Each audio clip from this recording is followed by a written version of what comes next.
Good evening, everyone, and welcome to Into the Night. Tonight, we talk about indie filmmaking here. My name is Paul A. Brooks. I am the founder of Into the Night Motion Pictures, and I only have a free Zoom account, which means these conversations are never going to go more than 30 minutes, 35 minutes, somewhere in there. My guest today, I'm very excited to welcome to the show, Ralph D. I don't know if I've ever said your last name out loud. We'll see. We'll Apel? find out. It's actually Apple, but that's fine. Apple. I would have never Yeah, guessed Apple. yeah. I don't have the D on my. I don't have the Yeah, A in mine either, so I'm right there with you. okay. Yeah. Um, Ralph, you are a producer, you are a photographer, you are a podcaster, you are a vinyl enthusiast. You're a man who wears a lot of different hats. Those three things. The first three things you mentioned are on my LinkedIn profile. I There you recently go. updated that. Nice. Nice. I want to say that I first started chatting with you. You were an internet friend for a long time. Hmm. We met a couple years ago in person when you were kind enough to host a Q&A that we were doing in Oh, Encino for my film. I'm And still. I'm still. I'm not. When I think about it, I cringe I don't know because I why. was way in my own into my own head. Well, I I know was that you're not a horror movie guy, and you told me that right. beforehand. But I mean, it was easy to talk about the movie because I love the movie.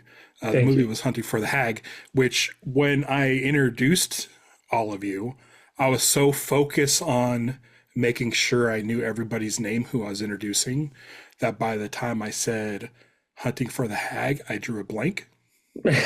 What And I did you wanted to say? just say, I just wanted to say Hunting the Hag. And Oh, I stuttered, I paused so long where I think it was Sierra or somebody told me the name of the movie that I just watched, and I felt like an idiot.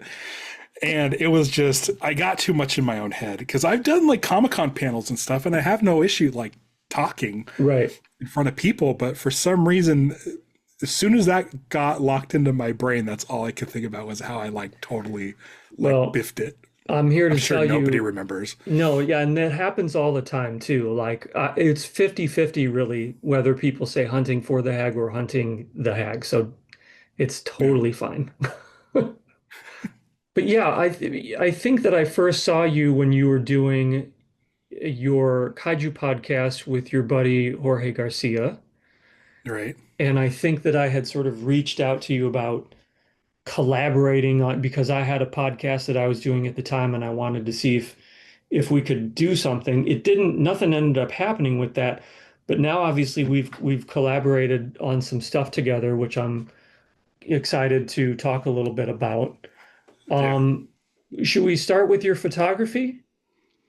Um, sure. I feel like it's a new thing. I don't know. Photography's tough for me because people ask me all the time, how long have you been a photographer? And basically, like I guess all my life, sort of. Hmm. Like I don't consider myself like a professional, even though now I get like paid for it. So I Yeah, guess I I think, am. yeah, you are. Um, During lockdown, my wife Stevie got me a Holga because I Yeah. said, I want a film camera.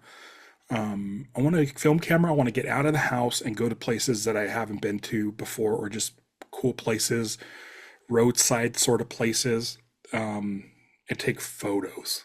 So she got me a Holga camera. It's this bright pink camera made of all plastic, including the lens, and it has a really interesting sort of quality to it. Yeah. It looks like Instagram filters, but for But reals. real, yeah. Um, and then I think when I went to Hunting for the Hag, that LA premiere, I brought mine and I got to take some pictures Yep. of that event too, and like I kind of really got into it. Like I love these. So I love shooting film, and it's not like a pretentious thing. It's not like a hipster thing. I feel like I'm better at it. I think it slows me down. Right. And so I'm like the big camera, the Pentax 6.7, which I'm pointing at nothing right now. It's like a 5.5 pound camera with a wooden handle, and it's just a gigantic thing, and it only takes 10 pictures. Mm, And so you really have to decide, like, what I'm looking at through this lens, is this what I want to take a picture of? yeah. You had that with you and the Holga and several other things uh, when I was in California this summer shooting my second Mhm. feature. It's called Bring Back My Baby. And you were kind enough to come out by Big Bear to shoot some incredible stuff for that film. And I remember you being very deliberate with that particular camera, Yeah, taking pictures of Fawn Winters and some of our other cast members because it looked like it was like I have to get this right, basically, because it's a completely different process from shooting digital. right.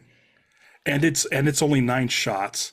So like a roll of film, the what I was shooting was like, I think Portra 400 is somewhere around like $15, and then it's like another $15 to process it. Oh, wow. So you're looking at like $30 for 10 shots. So Wow. it's like I need to make sure that everything's in focus. And sometimes, like, if I'm taking a picture of a group of people, like, it'll focus like on someone's nose, but like not their shoulder. Hmm. Like, it's really finicky on the focus. So it's a little bit of a process. And like in this age of like digital photography, on Saturday I shot something like 1,000 pictures digitally, and you could just lay on the shutter and just like fire off a billion pictures, and then the models can just do whatever they want.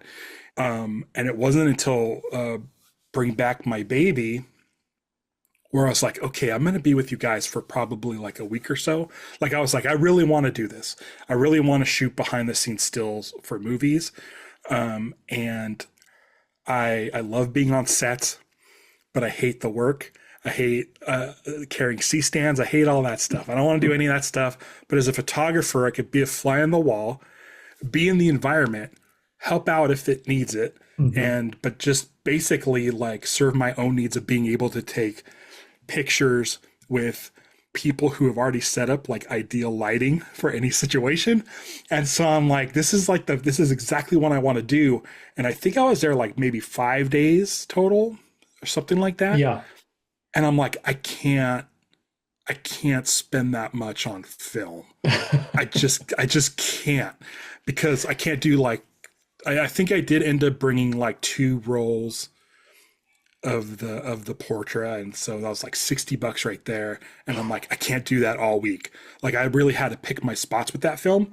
And I so what didn't I even did think was, about that. yeah, no, it's fine. It's fine. Seth took care of me. Okay. Well, Seth basically, I mean, I don't, this is too insider baseball and I don't know, but Seth was a great producer, very kind, and said, here's something to help you with as far as gas goes, and if you need any like road snacks or anything like that." And I'm like, "It's super kind and super generous." I went and bought film. I went and bought film, and so for me, because that's what I want. But I knew I couldn't be there as long as I was, and just like go through like tons and tons of rolls. And so what I did was I borrowed my sister's Canon digital camera. And so I shot a lot of digital, which was like brand new to me. Mm. I've never shot on a digital camera like that. I used to shoot on film cameras because that's what existed, and then iPhone, and now a like digital camera. And so like I got into that and I started using it, and I think the pictures turned out okay.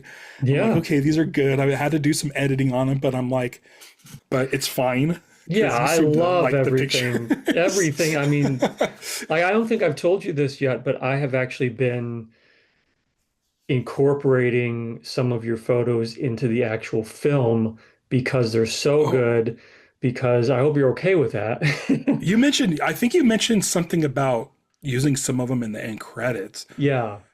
Are not in the actual movie, right?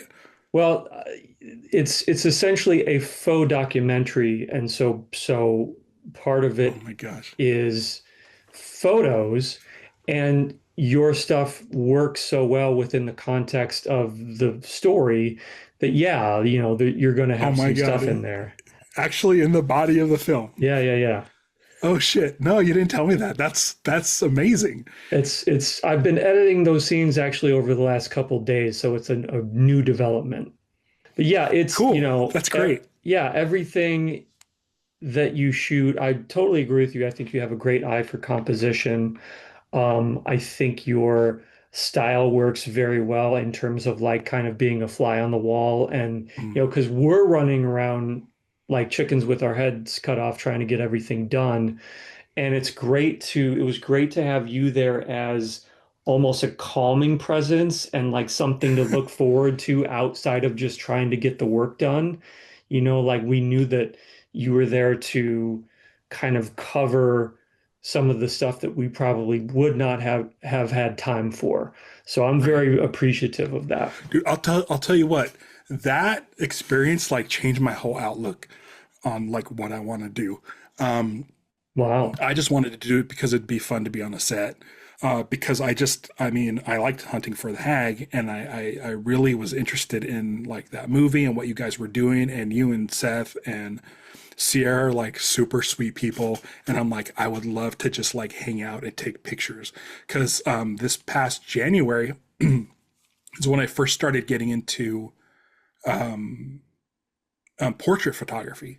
Mhm. And so, like, this was an opportunity, and you're like, we have a great cast. There's not a lot of people there, and so it was really nice. And I liked being a fly on the wall. I liked the fact that I knew as long as I didn't mess up a take or was in a way of something or doing something that messed with the production, that I would was most likely just going to be on my own to do my own thing. And what's great is like when I shoot portraits with like models and stuff, uh, everyone gets very excited about how the pictures are going to turn out. And so like as soon as the day after I'm done shooting with somebody, it's like, hey, can I see the pictures? It's one of the reasons why I don't want to shoot weddings because I know it's like the perfect day. It's their perfect day, and they're going to want stuff back right away. For you guys, what I learned is you guys are worried about making a movie. Right. You're not worried about me. I'm good. You guys don't have, you guys, I'm good to just kind of roam wherever I need to. And then I realized, like, when you guys wrapped and I headed home, like, now you guys are in edit mode and you're still concerned about making your movie, where I just have all the time to like pour over like hundreds of images and be like, oh, this one's good, and like take my time, and Yeah. no one bothered me. And then it was like, then like after a couple weeks or so, I got to like send you stuff, Yeah. and you guys got excited because you had no idea like what I was actually getting into. So for me, I told friends, like I had some friends doing a short film, and I was like, do you need someone to shoot? They're like, we can't give you anything. We can give you a credit. And I'm like, perfect. I just want to be there and shoot. I had the new Canon. And I went and I shot a short for like a day at the beach on the pier. And again, maybe a week and a half later, sent them all the stuff. Oh my God, this is amazing. Because they don't think about me while I'm there. So it's really Right. nice being the fly on the wall and surprising them with pictures of people having fun behind the Yeah. scenes. Like I love, you mentioned that I get a real fly on the wall sense. I love when gear is in the shots. I love when people are having a good time and laughing, uh, uh, like real emotion. It's fun to see like, hey, I know that was probably a tough week and a lot of hard work or whatever for you guys, but there were moments of joy and there was fun stuff. I got some shots of like Seth working on a sort of an effect or a gag, what we called the tummy towel. Leave it vague, Right. but I mean, he was putting in some hard work into that. But the pictures I got, he looked like he's like laser focused and ready to be like do his thing. And so, like for me, like I was like that, like this is what I want to do. And then I got another friend who was working on a movie. Her and her friend was working on a movie, and she sent me a text. She said, "Hey, Ian Cusick from Lost, Desmond from Lost, is going to be in our movie." And the first thing out of my mouth was, "Do you need a still photographer on set?" Hmm. And she said, "Well, we can definitely give you credit, but we can't. There's not really a budget for it." And I said, "That's fine." Yeah. And so I go down there, and dude, there was like big rigs and trailers and huge tents set up with catering. And like it was a cast of like 40 people, extras in full on Western period piece outfits. And then I'm like, oh no, this is not hanging out with my friend Whitney and Steve on a pier for a day. This is like, and I was there for like 7 or 8 days.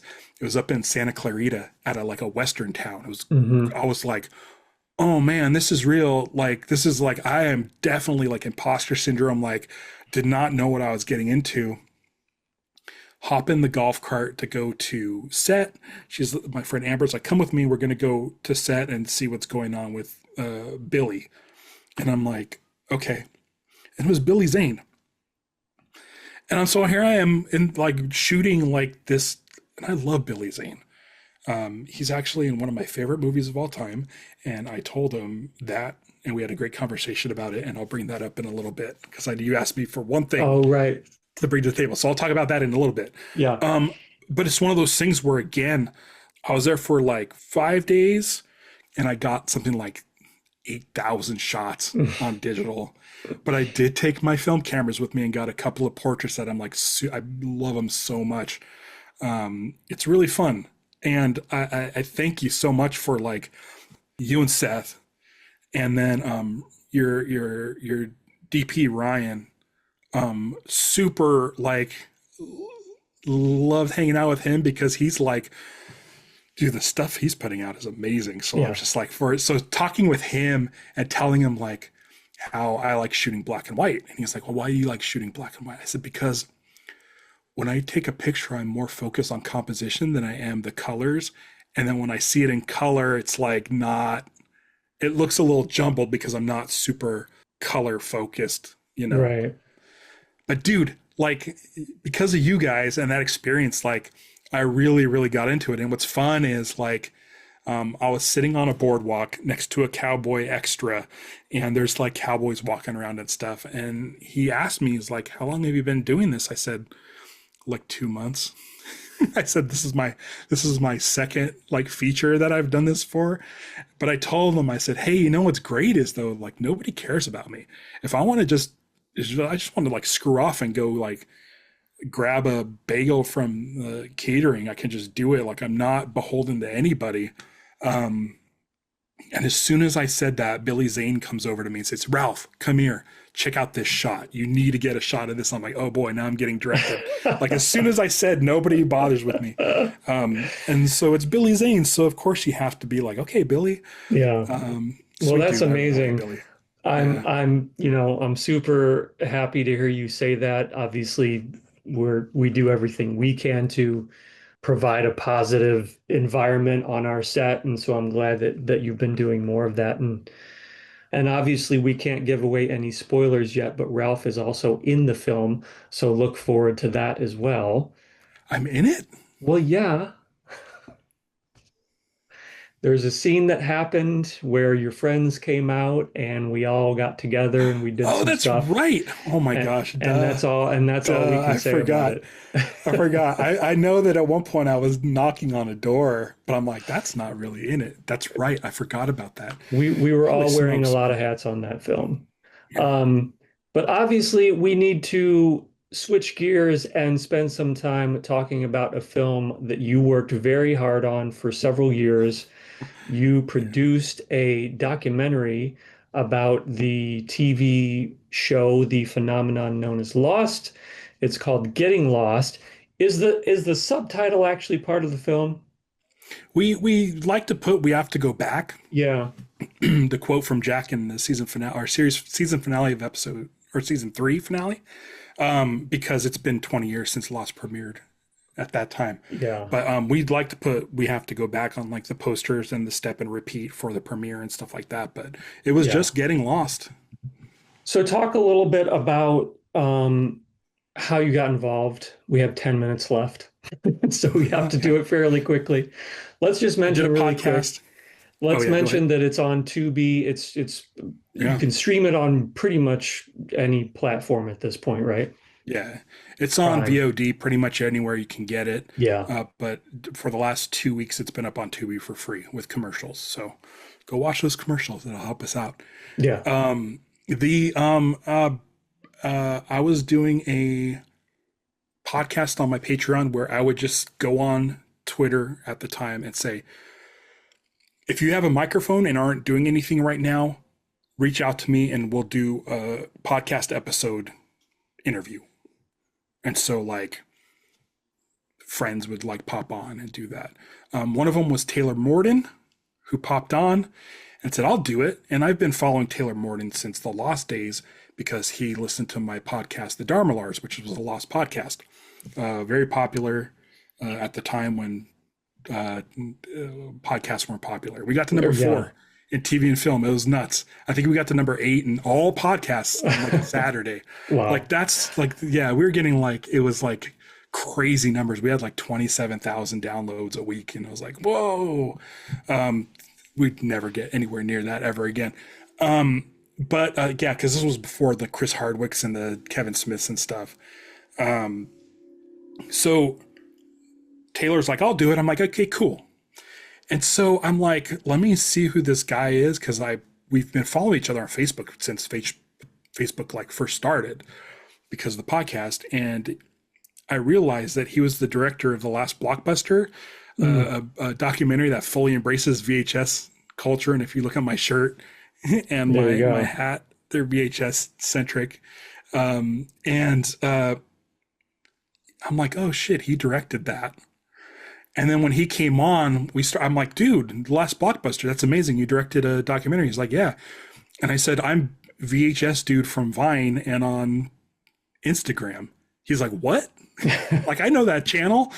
So Taylor and I had this great conversation about all of that, VHS and his movie, The Last Blockbuster and stuff. And it was great. Then a couple weeks later, I get a DM from him and says, hey, do you mind if I give you a call? I'm like, yeah, sure. So he calls and he says, hey, 2024 is the 20th anniversary of Lost. Would you want to produce a documentary? And we're still like 3 years out. This was like the end of 2021. And I'm like, nah, I'm not going to do that. Not at all. No, never. I'm not gonna do that. He's like, well, he's like, why? And he's like, because I don't want to go fuck up your movie. And he's like, listen, this is gonna be my 7th one. The only thing you're gonna do is make it better. Just think about it. So I went and I talked to my wife Stevie about it, and she's like, yeah, of course, do it. Yeah. And so we worked on it for about 3.5 years, 80 interviews, and it got released. We hit our goal to release it on the 20th anniversary of the pilot airing of Lost. It had a premiere in LA amazing. at the Fine Arts Theater. We had guests who were in the movie from the show, and we had the polar bear from the show like brought in, like Lost fans from everywhere were like helping us like do stuff. Like our opening credits are these amazing like recreations of moments from Lost in like CG. It was probably Blender or something, I don't know, but it was a guy who just made these things and it's like, here, you can have them. Do you want these for any reason? And we're like, well, yeah. In my mind, I was like, oh, they should be our opening credits. And then Taylor said, hey, I'm going to tell that guy we want those for our opening credits. And I'm like, great. So it was so cool because the community was there, and anytime we needed something like we need a clip like of we know that Evangeline Lilly got asked all the time on like Entertainment Weekly and Entertainment Tonight and or whatever, all of these places about the love triangle.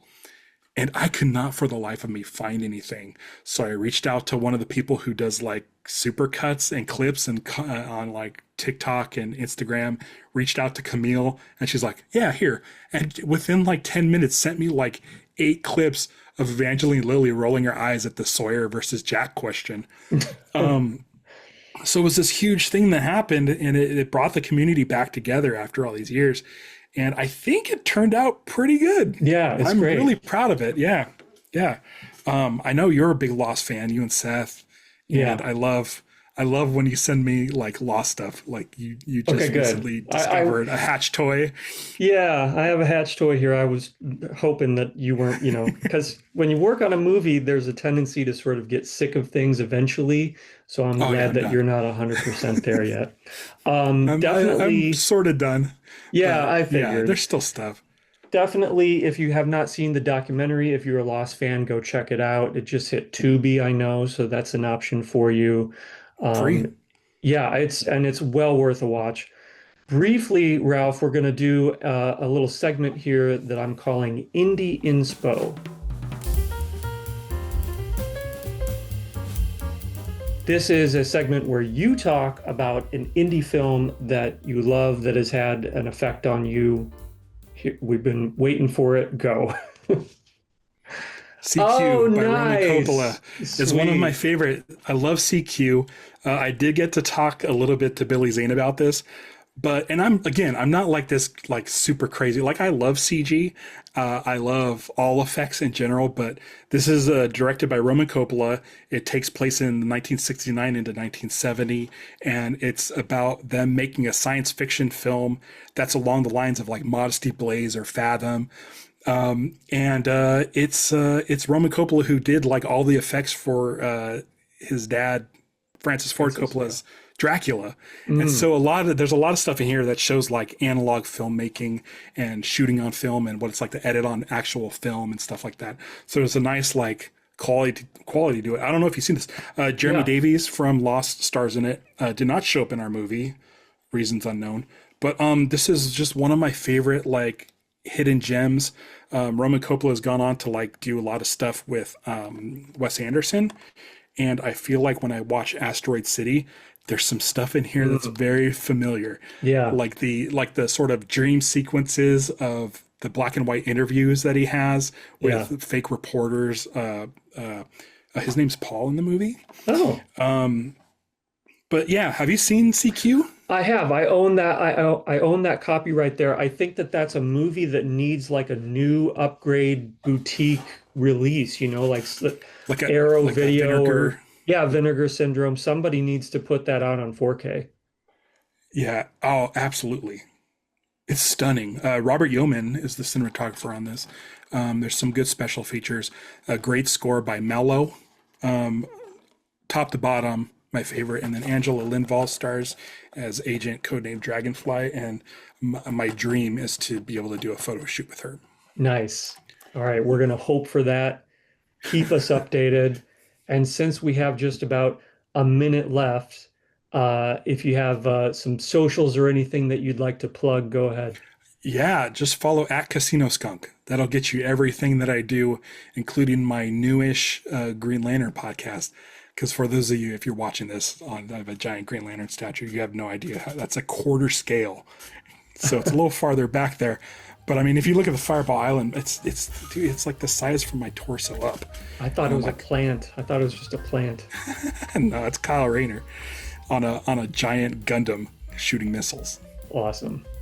Yeah, Well, thank you, Ralph. Appreciate you chatting and continued success with the photography. And I hope that we can work on some more stuff at some point. absolutely. Cool. Invite me every time. I'll be there. Will do. Absolutely. Yeah.